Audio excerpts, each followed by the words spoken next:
They say the truth always comes out, but long before the confession, long before the discovery, the soul speaks, not with words, but through patterns, distance, and shadows. A man who cheats doesn't just hide a secret, he lives a fracture, and if you know how to look, the signs are everywhere. A man who cheats is not merely engaging in an act of betrayal against another. He is in a psychological war with himself. The first and often the most overlooked sign lies in his relationship with his own shadow, the unseen part of his psyche that holds everything he denies, rejects, or represses. The shadow is not inherently evil. Rather, it is composed of the aspects of oneself that the conscious mind refuses to acknowledge. For a man who cheats, this shadow often becomes dominant. What he hides from the world, his fears, inadequacies, unresolved wounds, suppressed desires, all come alive in secrecy and deceit. When these elements are not integrated, they begin to project outward. The cheating itself is not simply a conscious decision. It's an outward manifestation of inner fragmentation. He may still smile, still speak with charm and conviction, still maintain his routines and responsibilities, but beneath the surface the self is crumbling. His outer persona, the face he shows to the world, is no longer in harmony with his inner reality. This dissonance creates tension, and tension always seeks expression. Thus the first sign becomes visible in his behavior. He becomes increasingly inconsistent. What once brought him joy no longer interests him.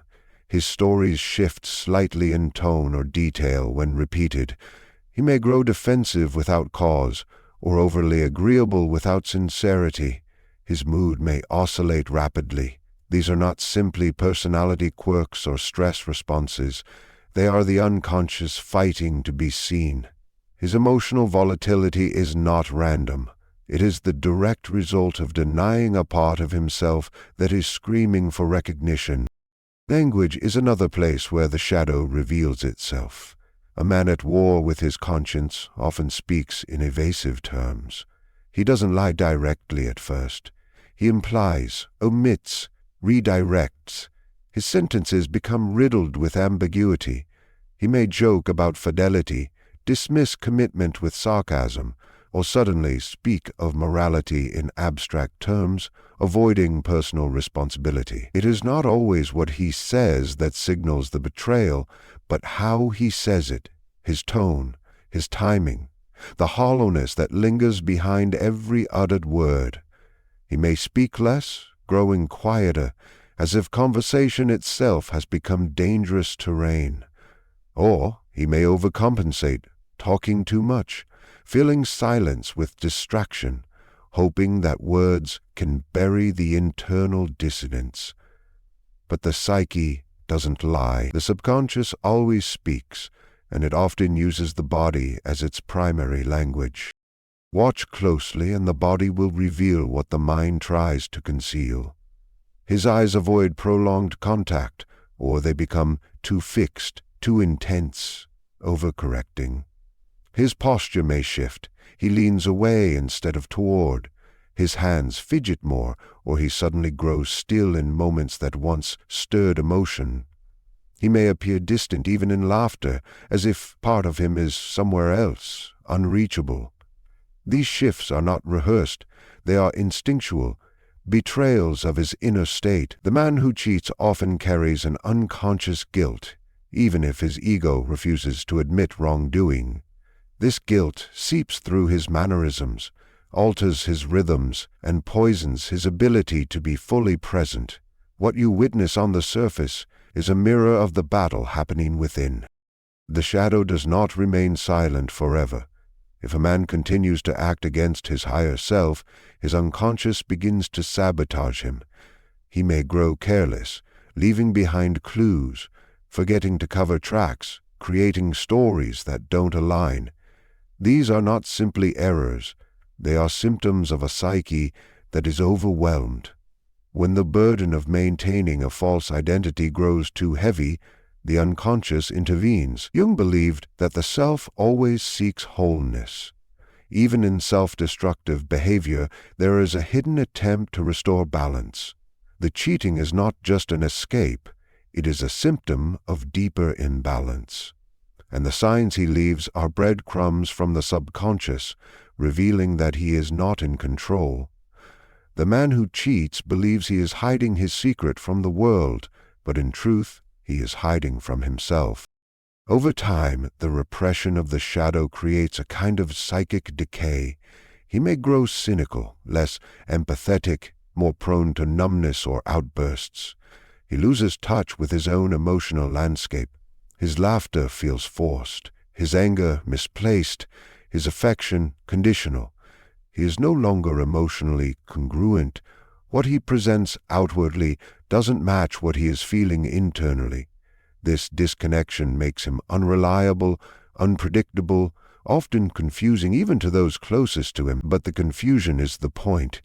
It is the defense mechanism of a fractured psyche. If no one can understand him, then no one can confront him. If he confuses others, he can remain unexamined. But his behaviors, no matter how subtle, are always reflections of his inner torment. The man who cheats and is caught in the grip of his shadow may even begin to self-sabotage in more extreme ways. He may pick fight for no reason, push away those who love him, or engage in reckless behaviors that put his life or career at risk. These acts are not always conscious, but they are deliberate in a deeper psychological sense. The shadow, when ignored too long, erupts. It forces confrontation, and though it often brings destruction, it does so in the service of revelation. For Jung, suffering was not meaningless. It was a signal that transformation was required. A man who cheats and leaves signs is a man whose soul is trying to awaken him. But if he refuses to listen, those signs will grow louder, more painful, more chaotic. In the end, the signs a cheating man leaves behind are not simply clues of betrayal. They are the footprints of his own fall from psychological integrity. The inconsistencies, the defensiveness, the nervous energy, the behavioral shifts, all of it points not just to what he's done, but to who he has become. These signs are not for the world to judge him, but for his own psyche to find its way back to truth. Every lie told to another is first a lie told to the self, and when a man begins to lie to himself, he leaves behind a trail, not of guilt alone, but of a soul trying desperately to return to the light. When a man begins to cheat, one of the earliest and most powerful signs emerges not in what he does, but in how he begins to disappear. This disappearance is not physical.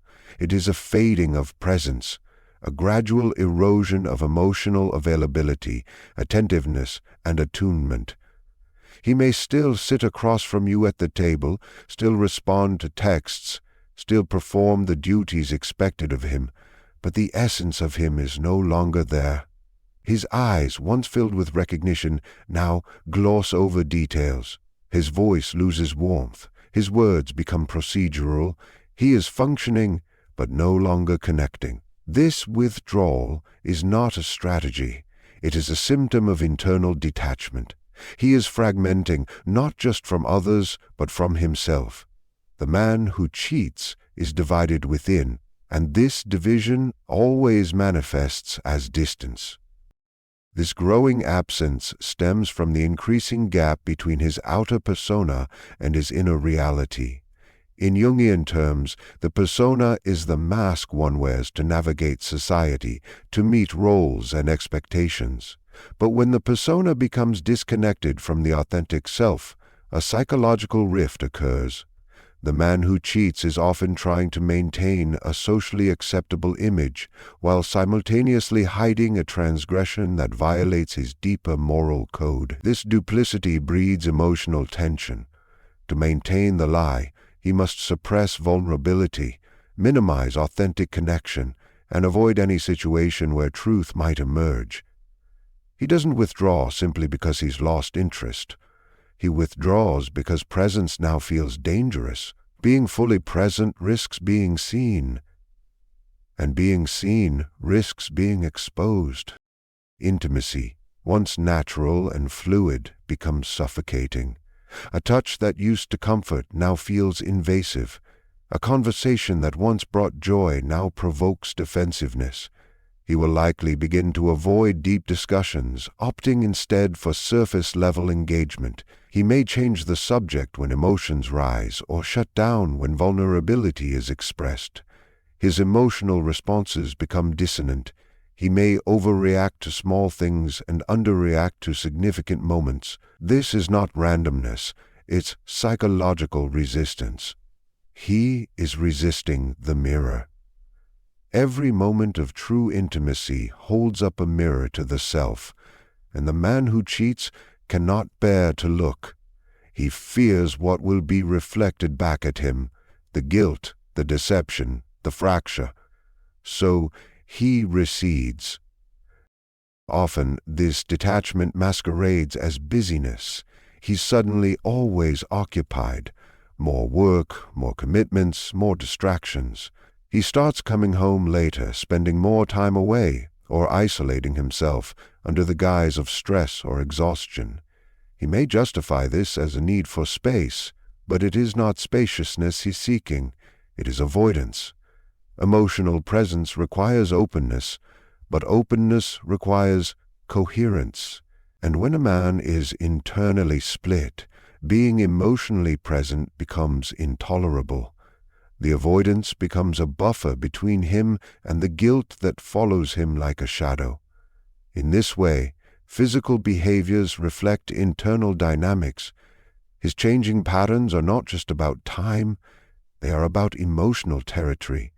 He is retreating from the sacred ground of connection, because that ground now feels unstable beneath his feet. One of the more subtle yet telling indicators of this erosion is the disappearance of curiosity. In a healthy emotional bond, genuine interest flows naturally, asking how your day went, noticing your mood, recalling things you said last week. But when a man begins to cheat, his curiosity dulls. He may still ask questions out of politeness or habit, but the spark is gone.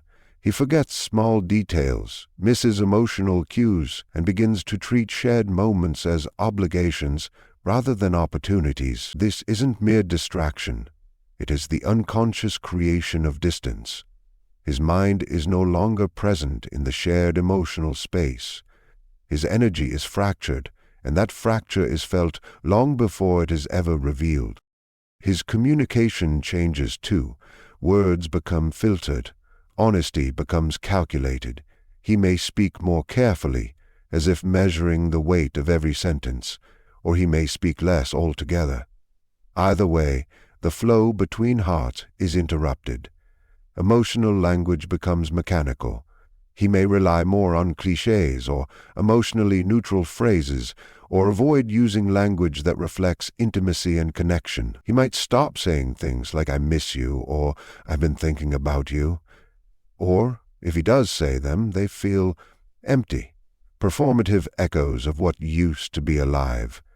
This isn't because he no longer knows how to feel, but because his feelings are now split between realities. Emotional truth requires unity, and he is no longer unified. In his physical presence, the man who cheats may still maintain appearance. He might even double down on certain behaviors to avoid suspicion. He may bring gifts, offer compliments, or perform romantic gestures, but they lack soul. These acts are not necessarily malicious. They are often desperate attempts to restore balance without confronting the source of imbalance. But the body does not lie. The energy is off. Touches feel different. Hugs are shorter or too long. The rhythm between two people who were once attuned begins to falter. The cadence of connection, the invisible dance of energy between two individuals, grows unstable. He may still be there, but something vital has withdrawn. This withdrawal isn't only about hiding wrongdoing. On a deeper level, it reflects a man at odds with his own soul. He knows something has been lost, even if he won't admit it. His detachment is both symptom and defense. He detaches to avoid pain, but in doing so, he spreads pain. He is no longer able to enter the sacred emotional space where vulnerability, honesty, and love live, and so he moves through life like a ghost in his own story, present in form, absent in essence. The erosion of authentic presence is the psychic signature of betrayal. Before the truth ever comes out, the soul has already begun to withdraw, and if you watch carefully, not with suspicion but with wisdom, you will sense the moment the heart begins to fade, not because you're paranoid, but because the soul always recognizes when it is no longer being met. The third sign a man who cheats always leaves behind is the repetition of archetypal patterns. Ancient, unconscious scripts that reveal themselves through behavior long before words betray him.